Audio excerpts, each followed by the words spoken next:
El problema de la vida, le dije a mi madre, es que no tiene un botón de rebobinado. No se puede retroceder. La vida siempre se juega hacia adelante, nunca retrocede.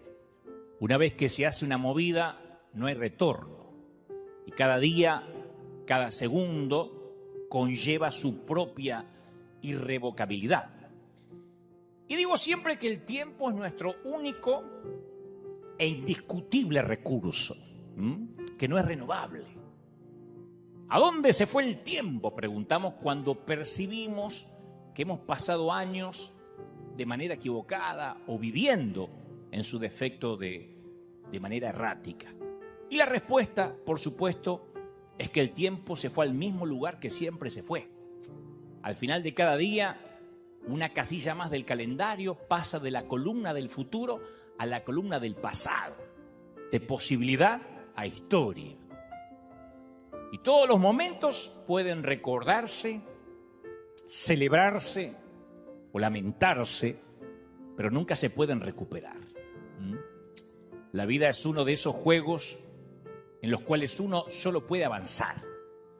Y el significado de la vida es que un día la vida se va a terminar, como hablábamos el domingo pasado. Nunca descubriremos cómo debiéramos vivir la vida a menos que entendamos plenamente el significado del hecho de que algún día va a terminar. Hace un tiempo leí un artículo que llevaba un título que se me pegó, que decía: ¿concuerdan tus compromisos con tus convicciones? Porque las convicciones tienen que ver con nuestro propósito en la vida, ¿no? Con nuestro llamado original. Y los compromisos son acciones o decisiones hechas en el pasado que nos lleva o que nos ligan a una acción futura. Entonces estos compromisos determinan la forma de nuestra vida. Por ejemplo, graduarse en la secundaria, elegir una universidad, una carrera, casarse, cambiar de trabajo. Todos implican compromisos que son dramáticos, son radicales. Y una ventaja de estos compromisos importantes es que resultan fáciles de reconocer. Pero no siempre pensamos en los costos ocultos de estas decisiones. A veces la gente compra una casa enorme que le exigirá trabajar toda la vida para poder terminar de pagarla. Capaz que ven los pies cuadrados de la compra, pero no pueden ver el costo de perder tiempo de calidad con su familia. Y para cuando terminen de pagar la casa, los hijos ya emigraron, volaron, se fueron y se quedan con un cascarón vacío para dos viejos solos que no se mueven de la salita frente al televisor y les sobra el resto de la casa. Pero la mayoría de los compromisos a los cuales nos vinculamos suelen ser rutinarios. Tal vez no son tan dramáticos como comprar una casa. Y los compromisos rutinarios pueden parecer triviales, pero no podemos tampoco subestimar el poder que tienen en nuestras vidas. Y no nos damos cuenta y dejamos que nos incluyan, por ejemplo, en una docena de grupos de WhatsApp y perdemos horas contestando mensajes a gente que no nos importa para que no piensen que somos maleducados, o nos llenamos de cosas que tenemos que hacer porque los demás nos dicen que tenemos que hacerlas. Nos llama nuestra madre y nos dicen: ¿te acordaste, no, que hoy es el cumpleaños de tu sobrinito, el Caín Jaimito, no? No te olvides de hacerle un llamadito o un FaceTime cuando puedas. Existen sectas peligrosas que exigen menos tiempo de una persona que algunas madres. Pero bueno, uno se va llenando de esos compromisos, ¿no? Por eso cuando hacemos un balance de nuestras acciones cotidianas suele haber como una brecha entre lo que valoramos y el uso que le damos a nuestro tiempo. El apóstol Pablo le advierte a Timoteo justamente de esta tendencia. Le dice: ningún soldado que quiera agradar a su superior se enreda en cuestiones civiles. Pero uno se va enredando sin darse cuenta. Las adicciones, por ejemplo, también son un tipo de compromiso tácito, de compromiso implícito. Porque uno de los descubrimientos que más sorprenden a los adictos en recuperación es darse cuenta de la cantidad de tiempo que consumía su adicción, ya sea el sexo, las compras, el alcohol, las drogas, lo que sea. Estos hábitos nos van robando la vida, nos van drenando la vida. Y los compromisos reciben la mayor parte de nuestra atención. Pero son los que nos van gastando la vida, insisto.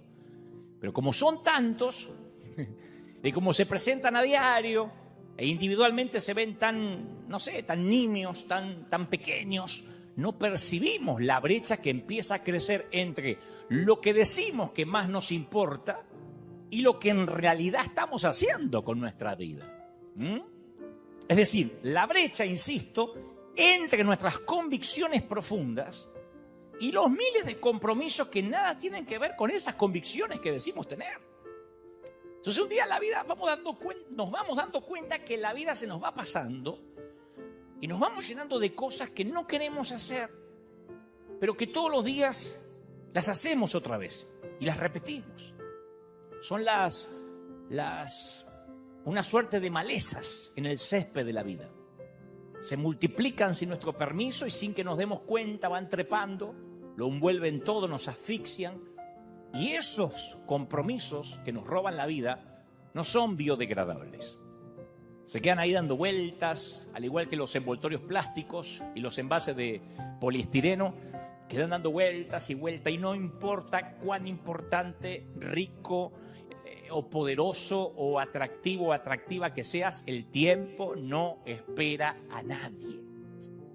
Ahora, sabiendo esto, que el tiempo no espera a nadie, ¿por qué pasamos nuestros días sumergidos en una red de compromisos que no queremos, que no coinciden con nuestras convicciones, enredados en asuntos insignificantes? Hebreos 12.1, el escritor de los Hebreos 12.1 dice: por tanto, despojémonos de todo peso y del pecado que nos asedia y corramos con paciencia la carrera que tenemos por delante. Entonces, generalmente nos enfocamos en la palabra pecado, pero también tenemos que quitarnos el peso, esos asuntos grasos de la vida, esa basura que nos inflama, ni siquiera nos nutre, nos inflama. Tenemos que esforzarnos por eliminar aquellas cosas que llenan nuestra vida, pero que no nos ofrecen, insisto, nada que nos nutra. Es el gluten de la vida que inflama, que pesa, que hincha, pero no alimenta.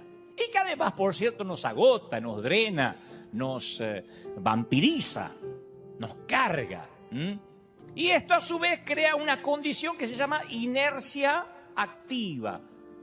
O sea que la gente tiende a adherirse a compromisos a veces antiguos, aun cuando sabemos que esos compromisos ya no tienen sentido, aun cuando se vuelven perjudiciales para el bienestar de nuestro alma, para nuestra salud física.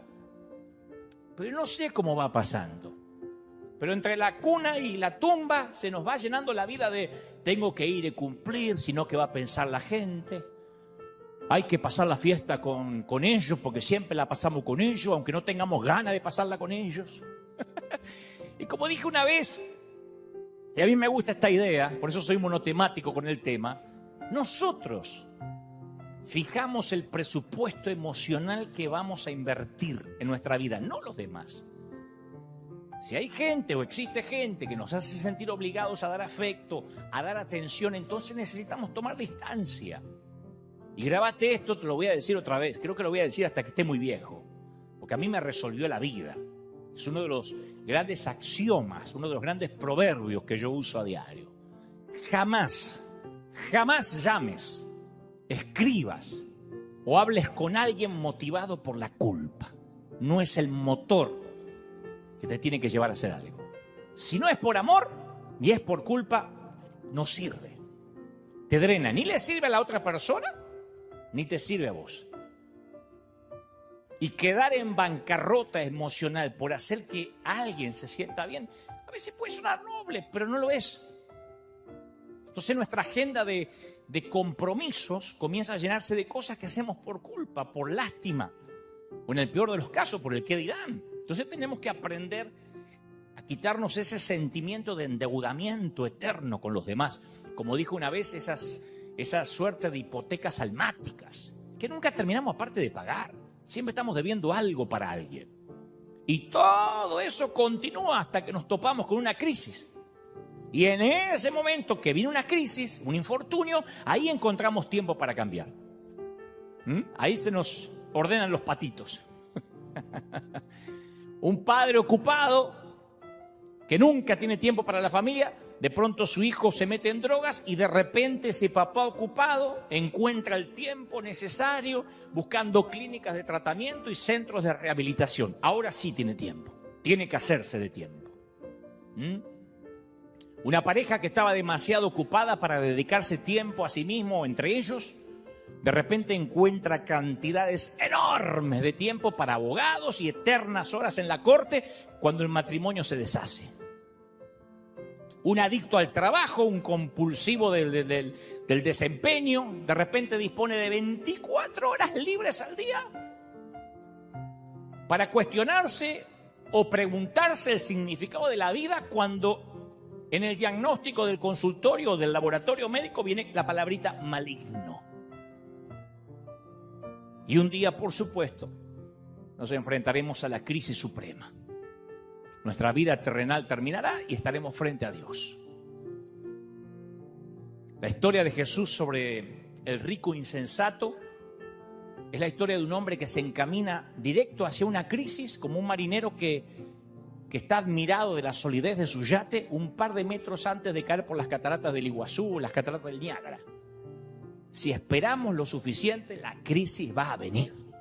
La crisis siempre viene.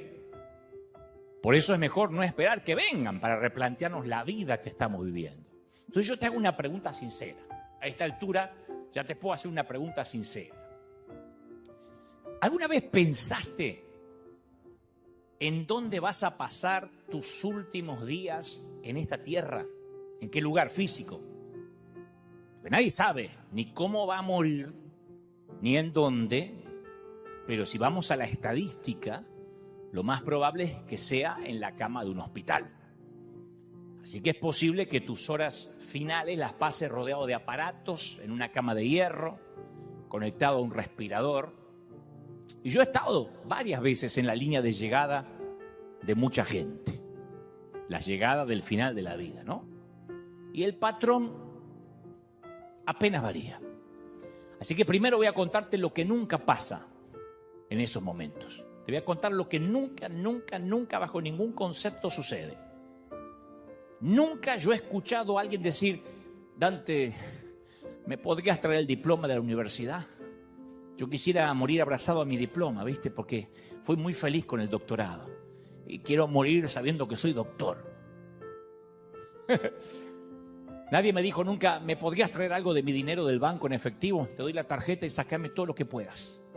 Quiero sentir el efectivo junto a mi pecho así, mientras exhalo el último suspiro sabiendo que morí rico. Nunca. Nadie me dijo: ¿me traerías mi Tesla, mi BM, mi Mercedes? Porque quisiera que le pongas algo de cera, me lo estacionás frente así la ventana, ¿viste? Del hospital.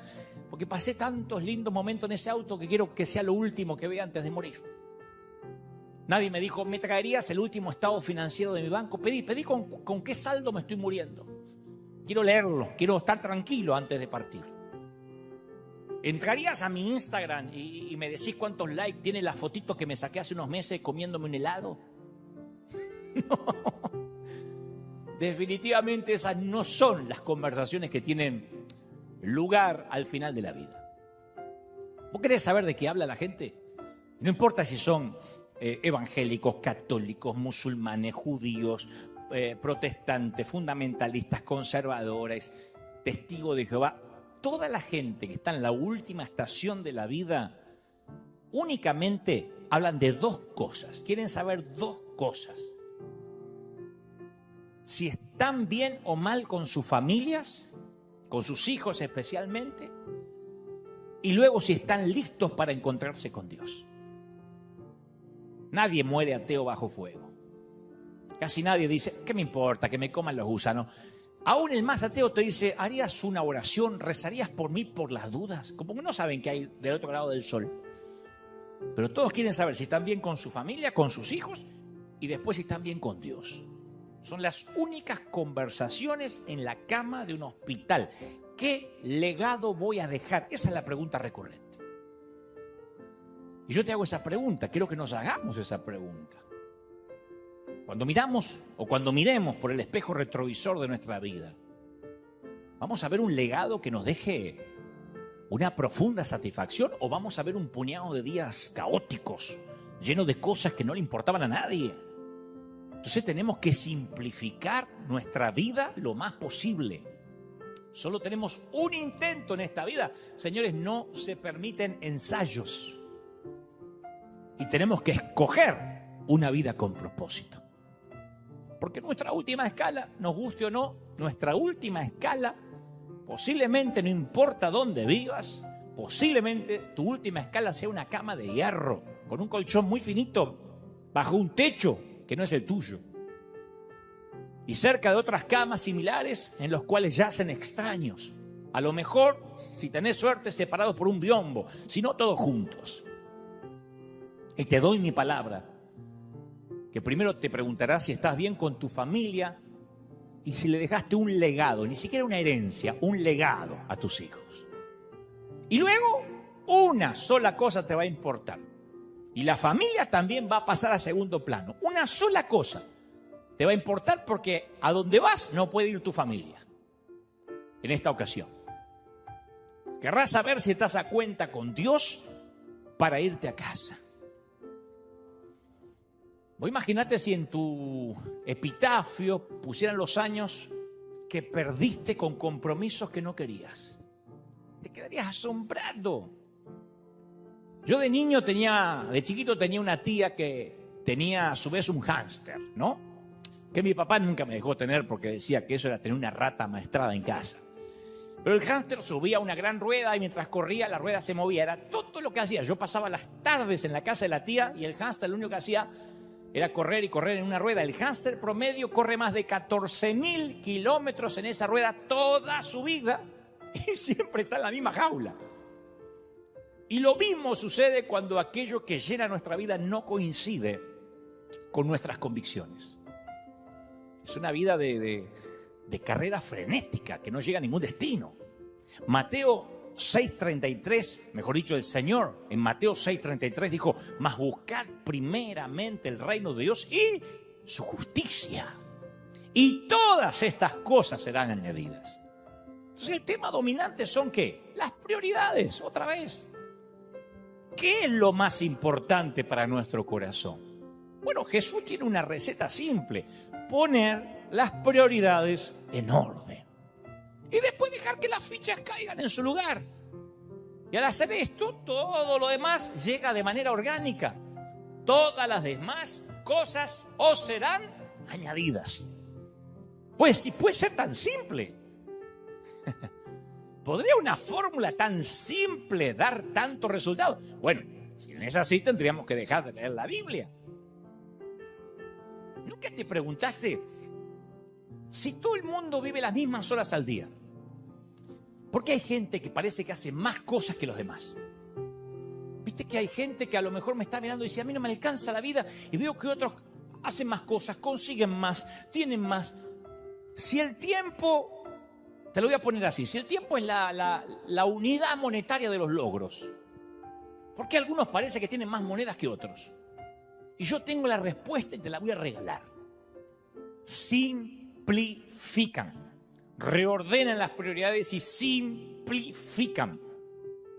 ¿Sabe lo que es simplificar? Es ignorar todo aquello que podrías hacer y dedicarte a aquello que debes hacer.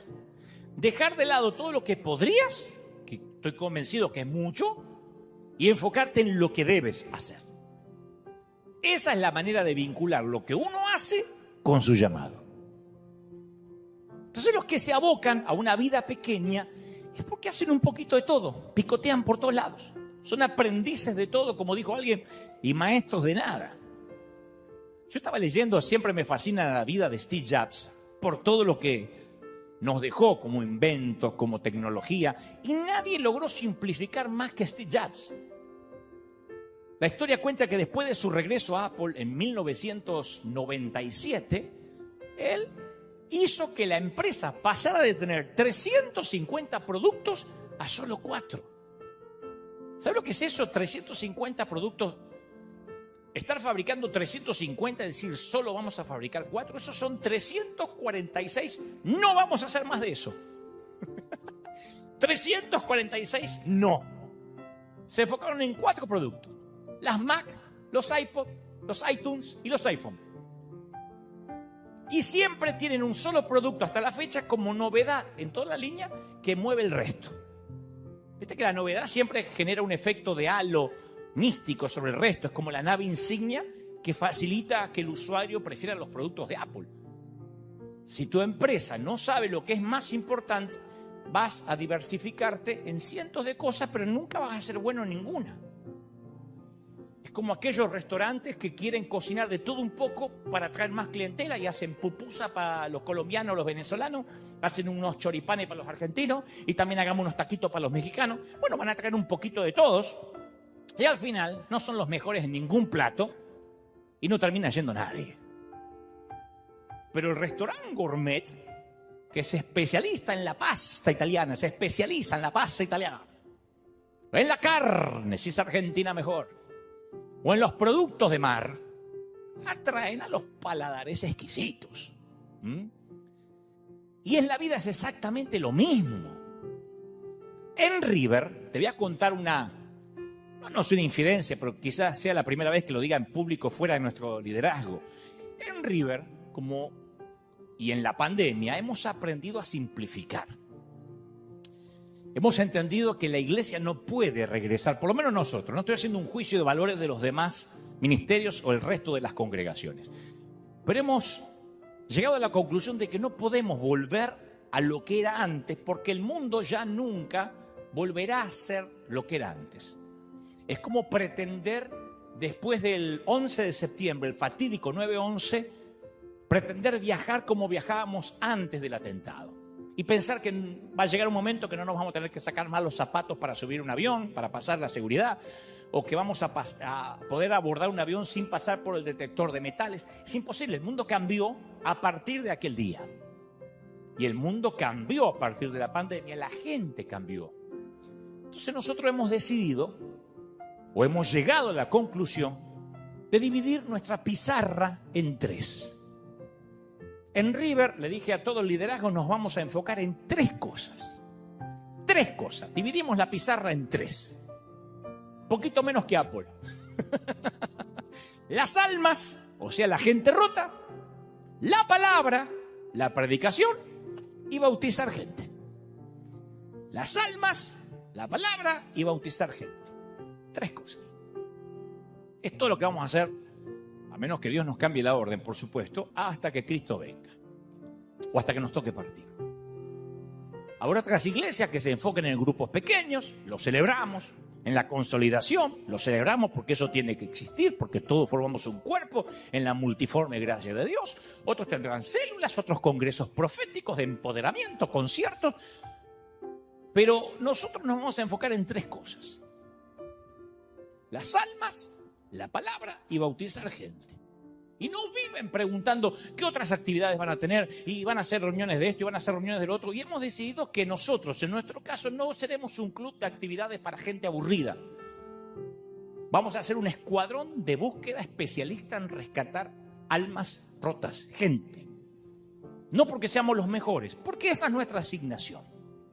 Nosotros vamos a especializarnos en lo que creemos que podemos ser buenos o medianamente buenos y efectivos, mínimamente. Y en lo personal me sucede lo mismo. Me invitan a hacer Zoom. Todas las semanas tengo invitaciones a grabar mensajes para congresos. Me dicen, grábate una horita y me la mandás por YouTube. A mandar saluditos. Y yo respondo que no voy a hacer nada más que aquello a lo que Dios me llamó y comisionó. Y esto no es porque me puse pedante y orgulloso, sino porque hice las cuentas. Agarré una calculadora y hice las cuentas. Y ya no me alcanza el promedio que me resta de vida para estar haciendo un poquito de todo y dejar felices a todo el mundo. Y en esto implica que no me importa quedar bien con alguien que no conozco, que tampoco me conoce, para que no diga, uy, Dante perdió la humildad porque no aceptó nuestra invitación. Y antes que lo piense, porque hay gente que por ahí dice, claro, a vos te es fácil simplificar porque sos Dante Gebel. La pregunta que deberías hacerte es, ¿Lo haces porque sos Dante Gebel o sos Dante Gebel porque lo haces? Porque todos podemos simplificar la vida. Es algo que todos podemos hacer. La actividad no siempre está relacionada con la productividad. Y estar atareado no siempre o rara vez tiene que ver con una vida eficaz. Entonces, yo sé que las personas somos capaces de hacer dos cosas a la vez. Pero al igual que las computadoras, no podemos concentrarnos en las dos al mismo tiempo. Porque nuestra atención oscila de una cosa a la otra. No podemos conducir el automóvil y enviar mensaje de texto, o no deberíamos. O controlar al niño que está en la bañera, al bebé, y mientras hablar por celular, hacer un Zoom. Porque nuestro cerebro tiene varios canales, está bien, que no se interfieren. Pero no estamos realmente centrados en ambas actividades. Siempre que hacemos dos cosas, una está ocurriendo en primer plano y otra está en el fondo. Si ahora vos estás escuchando este mensaje y mientras estás haciendo la comida, no estás centrado en el mensaje, centrada en el mensaje o centrado en el mensaje. No, yo puedo hacer las dos cosas. No. Hay una que está en primer plano y una que está en segundo plano. O la comida no va a ser lo mejor o no estás prestando atención a lo que Dios te está hablando. Porque si Dios te está hablando, usando a este burro o a quien sea, y mientras estás haciendo otra cosa o testeando por el celular, es lo mismo que si te llamara el presidente a la casa de gobierno, mientras te está hablando te pones a testear. Y vos le decís, hable, presidente, yo puedo hacer varias cosas a la vez. No, estoy haciendo la lista del almacén, pero usted vaya hablando. Si tuviéramos que atravesar un precipicio en una cuerda, dejaríamos de hablar, ¿o no? Por eso cuando los hombres nos perdemos, vamos manejando y nos perdemos, lo primero que hacemos es bajar la música. Me perdí. Y lo primero que hacemos es bajar la música. Porque no sé por qué, eso habría que buscar una explicación científica. Pero yo creo que si tuviéramos que explicar cómo aterrizar un avión, dejaríamos de caminar. Podemos hacer dos cosas a la vez, pero no somos eficaces en ambas. Todos queremos que el cirujano no se distraiga si nos opera. No nos gusta pensar que el cirujano, mientras nos está operando, está haciendo una ensalada de rúcula. O que el piloto de avión esté mandando textito a la novia despegando de la nave. No. Queremos que los castiguen severamente si hacen algo así. Entonces, ¿acaso no valoramos nuestra vida de la misma manera? ¿No es importante tu asignación en la vida para que requiera concentración? Esto te lo voy a decir una sola vez. El que tiene oídos que oiga, como dijo el Señor. Si tenés concentración, porque hay gente que dice, yo soy de concentrarme. Sí, pero no tenés prioridades. Tenés concentración, pero no tenés prioridades. Vas a tener mucha excelencia, pero nunca vas a avanzar. En cambio, si tenés prioridades, pero no lográs concentrarte, sabés lo que tenés que hacer, pero nunca vas a terminar. Entonces, ¿qué es lo que más importa en la vida? Bueno, si alguien puede darnos cátedra de qué es lo que importa en la vida, es el hijo de David, Salomón. Cuando uno se pregunta las cuestiones profundas de la vida, tiene que buscar, luego de leer todo lo que dijo Jesús, el segundo recurso es buscar lo que dijo Salomón. Salomón buscó ese algo con desenfreno y después registró sus hallazgos intelectuales o arqueológicos del alma en el libro de Eclesiastés. Eclesiastés, él escribe 12 capítulos de una lucha libre e intelectual acerca de lo que importa y lo que no importa en este mundo. Como que él te hace la tarea práctica, te escribe la tesis para que no tengas que andar sufriendo. Para de sufrir, es Salomón. Y las reflexiones de Salomón a veces parece que ofenden, pero son descarnadamente sinceras. Si vos querés escuchar a alguien que ya está de vuelta de todo, es Salomón. Así que te invito a que te sientes a los pies del hombre más sabio del mundo y escuches conmigo. Primero, en Eclesiastés, y como debe ser, Salomón menciona la salud física. Una buena salud te ofrece una mejor calidad de vida, sin duda. Si siempre tuviste buena salud, seguramente ya la estás dando por sentado. Pero habla con quienes no, quienes atravesaron el COVID durante esta temporada y te dirán lo que significa la salud. El aire, el respirar libremente, sin asistencia, sin estar entubado. En Eclesiastés 1, Salomón va al grano y dice, generación va, generación viene, pero la tierra siempre es la misma. Nadie se acuerda de los hombres primeros, como nadie se acordará de los últimos. No habrá memoria de ellos entre los que habrán de sucedernos. Entonces Salomón arriba a la siguiente conclusión. Dice, ya sea que disfrutes de una salud fantástica o tengas una salud frágil, el fin es el mismo para todos. Moriremos y el mundo va a seguir. Como mencionábamos hace 2 domingos en el mensaje El último tren a casa. Luego Salomón menciona la educación. Bueno, el tipo era reconocido por su sabiduría, por su dialéctica, por su intelecto. Nadie sabía más que él en el mundo del siglo X antes de Cristo. Entonces Salomón dice, me dediqué de lleno a explorar e investigar con sabiduría todo cuanto hace bajo el cielo. Me puse a reflexionar y aquí me tienen. Engrandecido, dice Salomón, con más sabiduría que todos mis antecesores de Jerusalén. Habiendo experimentado sabiduría y conocimiento, me he dedicado a la comprensión de la sabiduría. Pero aún esto es querer atrapar el viento. Usa la metáfora de la ridiculez de querer atrapar el viento y meterlo dentro de algo. Estudiar es querer atrapar el viento. Yo quise mostrarle esto a mi madre cuando iba al colegio para no estudiar más. Le dije, mira mamá, el tipo más sabio del mundo dice que estudiar es como querer atrapar el viento. Y la vieja me corrió con la escoba y me dijo, vas a estudiar, qué bueno sos Salomón. Pero él no dijo que no eran malos, que era malo estudiar. Él dijo que no te va a traer satisfacción ni felicidad. O sea que el conocimiento como objetivo final tampoco vale la pena. La educación es un medio para un fin, no un fin en sí mismo, ¿no? Un título no te define en la vida. Así que él lo dice claramente, el título no sirve de nada. El doctorado no sirve de nada como fin, no te hace más feliz. Luego, el sabio también menciona el placer. Dice, y en cuanto a los placeres, ¿para qué sirven? Quise luego hacer la prueba de entregarme al vino, o sea que probó. Es un turismo por la borrachera. Y me traté de aferrar a la necedad. La pregunta es, ¿cuánto Malbec mendocino hace falta para llenar el vacío del alma? ¿Cuántos bebedores sociales de verdad están vacíos? Luego Salomón, enumerando esta suerte de vanidades, dice, empieza a hablar de los logros o el trabajo. Entonces los adictos al trabajo. Él menciona a los adictos al trabajo ya en ese tiempo, que tienen la misma enfermedad que los alcohólicos, solo que la droga es legal. Él dice, realicé grandes obras, me construí casas.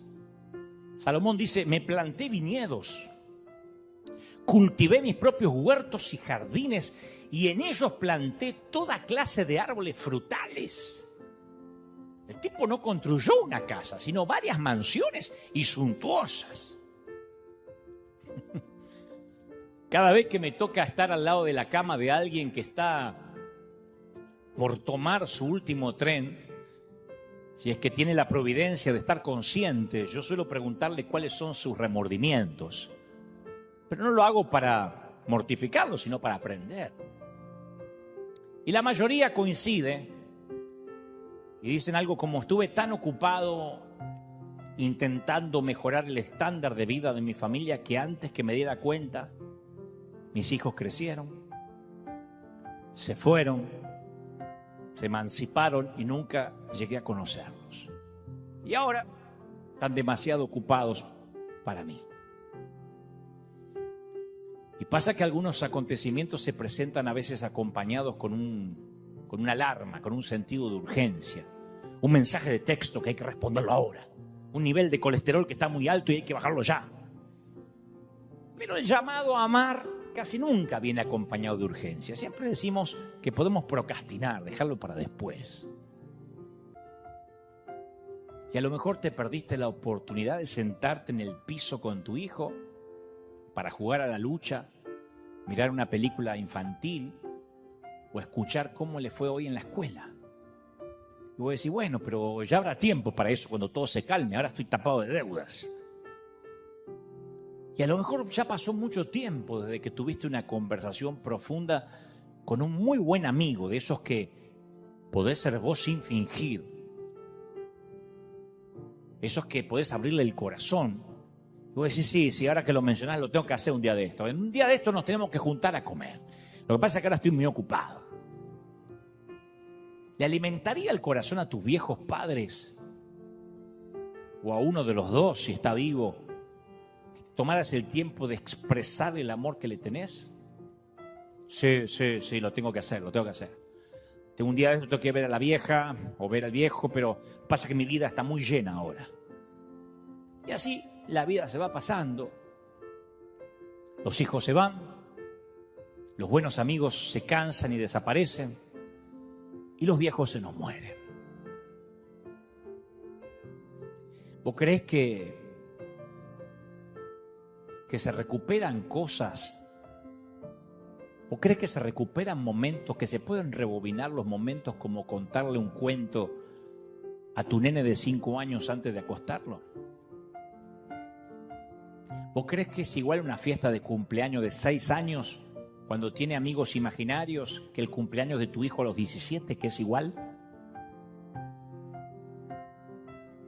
¿De verdad pensás que es lo mismo ir a ver jugar a tu hijo chiquito que irlo a verlo jugar de adulto? ¿Vos creés que podés pactar con Dios para que el tiempo se detenga para vos y para que todo lo importante se quede congelado hasta que estés listo para jugar con tus hijos? No va a pasar. No se puede pausar el tiempo, no se puede congelar. Necesitas tener una frecuencia de vuelo. Necesitas estar enfocado. De otro modo vas a comprar la casa y vas a perder el hogar en el proceso. Vas a tener ahorros, vas a tener buen crédito. ¿Para qué? Para pagar la cuota alimentaria que dictamina el juez para tus hijos. Entonces en las redes sociales está la gente que te quiere por lo que haces. En las redes está la gente, no sé si te quiere, que te pone like a lo mejor de manera hipócrita por lo que haces, lo que decís o lo que mostrás. Tus hijos te quieren por lo que sos. Porque si fuiste un mal padre, yo te aseguro que no lo podés arreglar siendo un buen abuelo. Por más buen abuelo que intentes ser, perdiste tu única oportunidad de ser padre. No se puede rebobinar. Y tus hijos, que van a ver tus vanos intentos de arreglar lo que hiciste como padre, intentar arreglar lo que hiciste como padre ahora como abuelo, van a saber que sos un fraude. Intentando torpemente remediar de viejo lo que no pudiste hacer cuando eras más joven. Entonces cuando jugás con el tiempo, la mayoría de las veces es una apuesta que no vas a poder pagar. Y aún si crees que te la podés jugar y podés ganar, primero asegúrate, cuando entres al casino de la vida, que podés vivir sin eso, sin aquello que podrías llegar a perder. Hay una gran escritora llamada Mary Jane, creo que se llama Irion, si lo pronuncio bien. Mary Jane Irion, que escribió un fabuloso ensayo que se llama Regalo desde un secador de pelo, que es la reflexión que hace una mamá al peinar el cabello y desenredar el cabello de su hija de 7 años después de bañarla o de ayudarla a bañarla, ¿no? Y ella dice más o menos así, dice peinar y secar, y piensa, pronto ya no voy a poder hacer más esto. Y sabe la mamá que esa melenita corta y lacia inevitablemente se rendirá a peinados adultos, a teñidas horribles, sugeridas por su peluquera, que le sugerirá que se vuelva rubia. Primero va a empezar con los claritos, después la va a hacer completamente amarilla, como le pasa a la mayoría de las mujeres. Y la mamá piensa mientras seca el cabello de la nena, ¿cómo va a ser a los 14? ¿Dónde estará volando ese cabello en ese entonces? Y luego tendrá 16, 18. Y la mamá supone que a los muchachos les va a encantar ver cómo le vuela el cabello. Y algunos de esos muchachos van a sentir ese cabello en su rostro y uno de ellos se casará con ella y su cabello estará perfecto bajo el velo el día de la boda y luego su cabello estará desparramado en la almohada de él. Y la mamá piensa, detesto esa idea. Y mientras que le seca el cabello a la niña piensa, ¿dónde estará ese muchacho en este momento? Que ahora también es un niño. Y si la va a amar, y si la va a cuidar. La mamá termina concluyendo en que van a envejecer juntos, el cabello color castaño se va a volver canoso, la mamá ya no va a estar, y luego también se irá la niña, porque esa es la vida.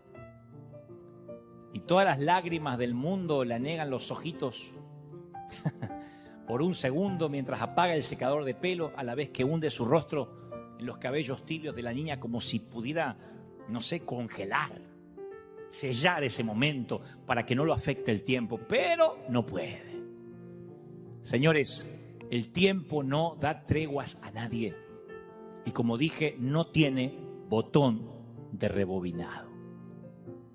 Podemos ver los videitos de nuestros hijos cuando eran chiquitos, recordar, reírnos 1000 veces, pero no los va a traer de regreso. Por eso sigamos con Salomón. Salomón sigue buscando el significado de la vida y obvio que también menciona la riqueza, ¿no? Porque era un hombre rico, era un hombre magnate. Y dice Salomón, me hice de esclavos y de esclavas, y tuve criados y mucho ganado vacuno. Y lanar, mejor o mayor que todos los que me precedieron en Jerusalén. Amontoné oro, amontoné plata, tesoros que fueron de reyes y provincia. Me hice de cantores y cantoras. A mí me gusta esa parte porque la pasamos por alto, pero dice Salomón, me hice de cantantes. Viste que muchos de nosotros puede ahorrar a veces mucho tiempo para poder ir a un concierto. Salomón fue y se compró la banda. El tipo se llevó a los mejores músicos para que le hicieran conciertos mañana, tarde y noche. Se llevó de empleado a Luis Miguel. Se lo contrató. Le dijo, Luismi, vení, Miki, cántame. ¿Ah? Y luego Salomón también mencionó el sexo. Dice, disfruté de los deleites de los hombres. Formé mi propio harén. Ahí está en Eclesiastés. Dijo, voy a ver qué se siente tener mujeres para elegir. La Biblia registra que adquirió 700 esposas que eran princesas. 700. Y 300 concubinas. Estuvo casado con 1000 mujeres. Ahí viene el chiste fácil. Si todas las mujeres tenían madre, tuvo 1000 suegras. Pobre hombre, ¿no? ¿Cómo no va a reflexionar así? Si hacer feliz a una a vos se te hace difícil, imaginá hacer feliz a 1000. Le llevaba 3